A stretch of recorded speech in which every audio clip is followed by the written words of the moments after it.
Қысқасы айтқанда бәріне сәлеметсіздер, мен Бекаш, және бүгінгі видеода мен сіздерге история игрушек 5 туралы айтатын боламын.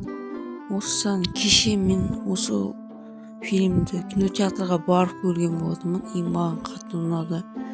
Мультфильмға мен 10/10 беремін, өйткені өте жақсы шыққан. Мультфильмде талқыланған заттардың бірі жасанды интеллекттің қатты дамуы мен кибербуллинг туралы менің ойымша қатты көп жасалған секілді деп ойлаймын. Өйткені осы екі зат көп көрінді, және тағы да осы бөлімнен кейін 6-шы бөлім шығады деп ойламаймын. Өйткені уже игрушектің заманы біткен болатын, енді одан кейін вообще шықпайды деп ойлаймын.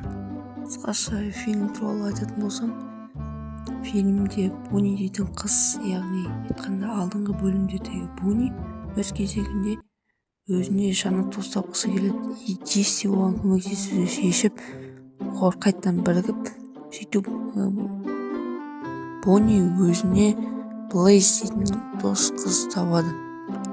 Және Джесси бұл мультфильмде қарасақ, көбінесе отсылкалар көп. Мысалы, алдыңғы бөлімдердегі отсылкалар өте көп. Ойыншықтардың шынымен де шынайы өмірде дәуірі біткен секілді. Өйткені қазір ешкім ойыншықтарын ойнамайды. Балалардың бәрі телефон қарайды, шынын айтсам. Бұл өте жаман.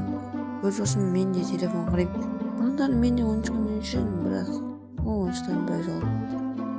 Сендерге сразу бұл айтайын, кинотеатрдан көргендерің дұрыс болар. Өйткені кинотеатрда үлкен экранмен барлығын түсініп көре аласыңдар.